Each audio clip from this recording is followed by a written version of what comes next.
Hi and welcome to the latest game testing session of the Imperial Elves by epicwargaming.com, and this is a unicorn, and this is what this isn't going to be their main steed, this is what their elite units, the Divine Blood Knights, are going to ride into battle, and some of their character pieces are going to have the option of riding unicorns into battle. Unicorns are generally harder than steeds, as you can imagine. They've generally got 2 attacks. They might have a special charge bonus with the horn, but we'll see. Anyway, moving on. We're also game testing base magic again, but I'm pretty much, here it is. This is what the card looks like. I'm pretty happy with it, to be quite honest with you. It's doing everything I wanted it to do. It's not overpowered. It's pretty much balanced out now. I'm quite happy with that.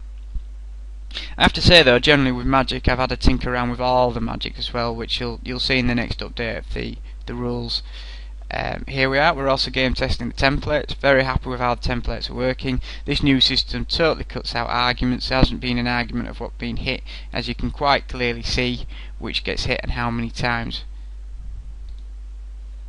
Also, we're looking at the new Imperial Disc Thrower. What it does is it launches out a disc which fires out 12 inches, turns. You've got 3 strength settings, but generally you can fire it out 12 inches. It turns 50 degrees for a unit, and then it'll turn again at 10 degrees, 8 inches, turn again another 50, 6 inches, and so on. And it basically hits everything it comes into contact with. It's quite a nasty weapon of war. Today I set it at about 120 points. Really, it's underpriced at 120 points because it can hit 2 things at once. And if it's really a precise weapon of war. If you're really skillful, you can absolutely decimate armies with this thing. So it's going to go up in price, going to go up in stars.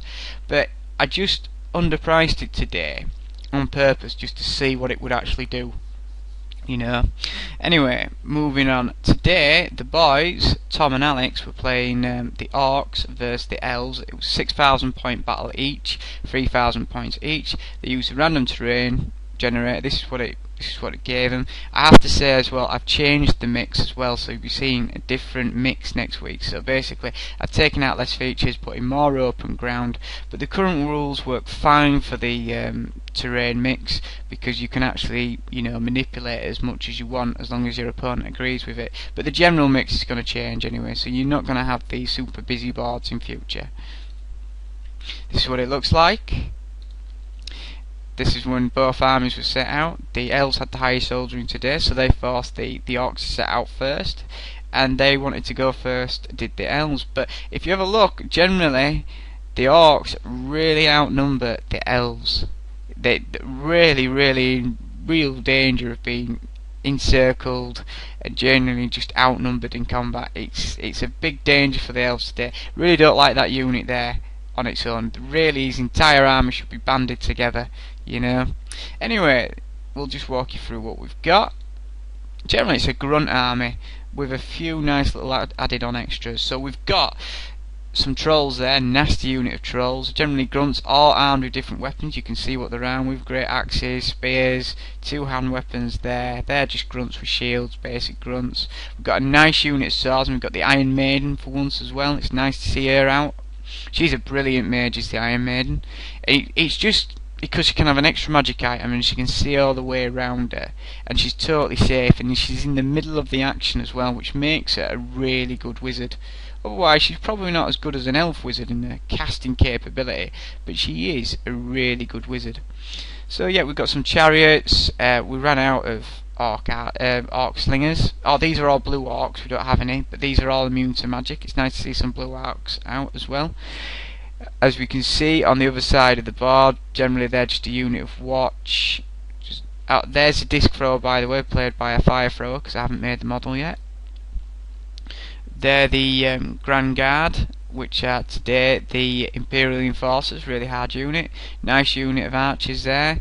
We've got more watch there. We've got Imperial the Imperial helms there with the general in it. We'll just zoom in there. There's a general, really nice, lovely, hard unit. Very hard to shift, those guys will be.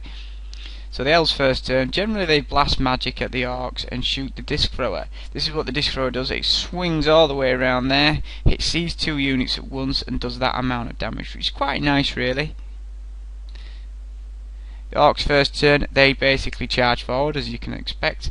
This is a problem for the Orcs, this pond here, because they can't go through it with these saws. They can go through it with these guys, because these guys have only got +1 army, but these guys have got +2 armor, so they can't go through it or they'll drown, so they have to go around it.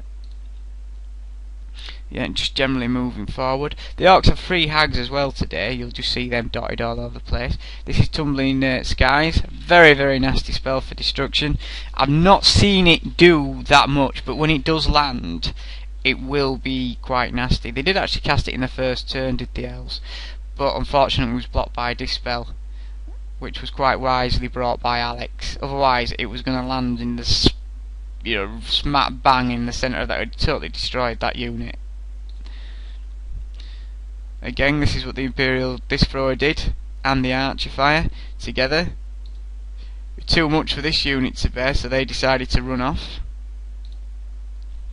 The Trolls there, this is the thing about Beast units, they're really quite like, you could never do that with the unit, of course. These guys are just snaking through there. Personally, they should have gone around there, but never mind. Basically going forward. This is why we took a picture of this. The Imperial Disc Thrower, flew all the way through there and actually nailed the hag. Killed the hag instantly, which I thought was quite funny. But they cast Tumbling Skies again, and it actually backfired and actually hit the Disc Thrower, destroying the Disc Thrower. Never mind. The Imperial Elves charged into these guys and absolutely decimated because of the soft infantry bonus here. I know you can see the wall, but these guys were on top of the wall, they weren't behind the wall, so unfortunately they didn't get that bonus. That was a bit of sloppy moving by Alex there, but Alex did a fantastic roll and rolled a double 6, so these guys didn't break, and that was a real spanner in the works for the Elves. The Elves had to break these guys here to actually swing round to take on the Saws, but it just wasn't to be. So as you can see, the Saws have now got not the Saws, the Grunts have got over this pond here and generally moving forward. These guys have engaged the Watch. These guys should hold out for a while, but as you again, this is pretty much the state of affairs for a while. These guys, no one can really get the upper hand here, As you can see, these guys are still engaged, but the Trolls are now coming in, and that'll spell the end for these guys here. The Enforcers charged these guys, these Grunts here, forced them to run.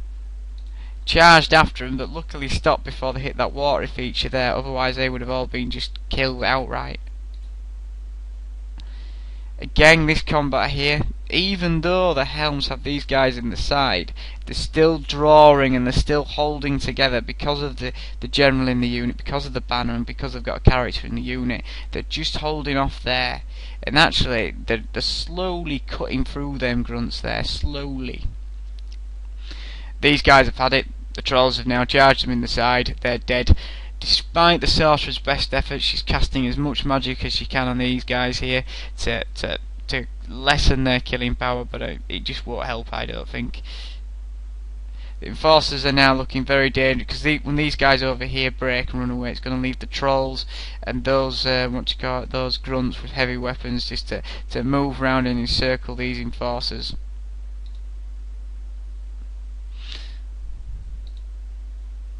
Again, these guys are still holding on here.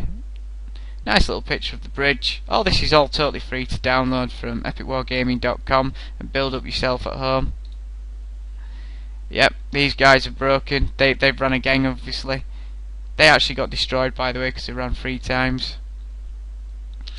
Again, you'll notice at one chariot, they're slowly cutting these guys down to the Helms. They're not to be messed with Helms, and the General was pretty hard today as well.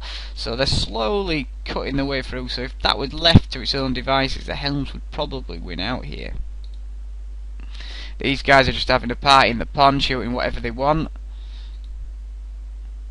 Yeah, they've been destroyed, those guys. Just moved them to one side, and now they're basically moving around to encircle these Enforcers here, so they're in trouble, the Enforcers.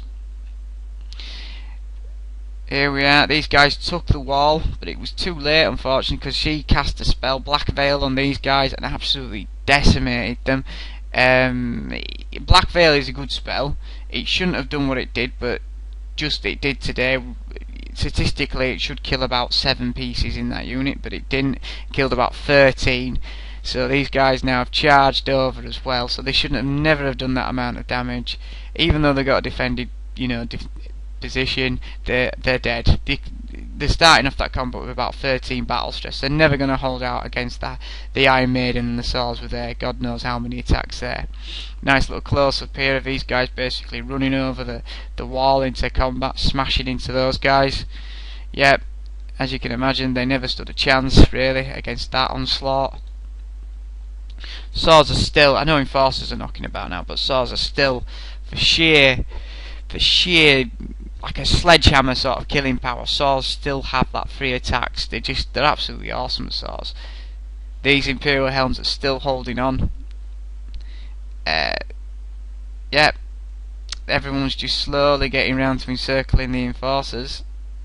The enforcers charging, but it wasn't enough to break those guys. The orcs retaliate, they charge in, and generally this is where we left it because we just ran out of time, unfortunately. Matty didn't put all the swords away in the proper boxes, so we had to sort them out this week, and that's what took a lot of the time up. But as you can see, I think the grunts or the orcs would have won out eventually, because those guys would have been dead in the next turn with those guys. Even though they would have had mind you, if it had been a flank in the side, they wouldn't have got the defended position, which they're perfectly in line to do. The Helms would have won out, I think, over there eventually, and if the enforcers could hold, then maybe. But this was the scores at the end. It was a draw. They needed 300 points. Did Alex, but he didn't quite get it. Unfortunately, didn't get his 300 points he needed to win, so it's a draw. I do think it would have gone the Orcs' way if it had gone for another turn, just, because the Elves had run out of steam. They really needed those Imperial Helms to break through, but they just didn't, unfortunately. And that's not the fault of the Imperial Helms or Tom or Alex or anything. It was just luck on Alex's part when he rolled the 666.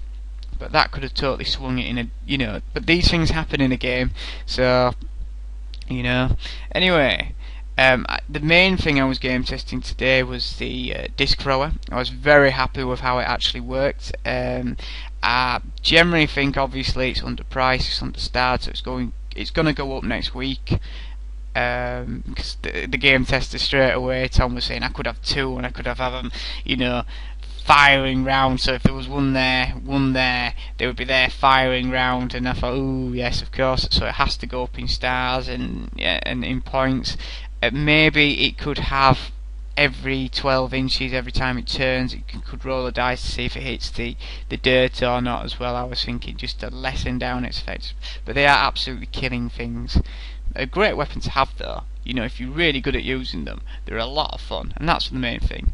So that's it anyway for this week. I hope you've enjoyed this battle testing session here we did, and I'll see you next week. Take care. Goodbye.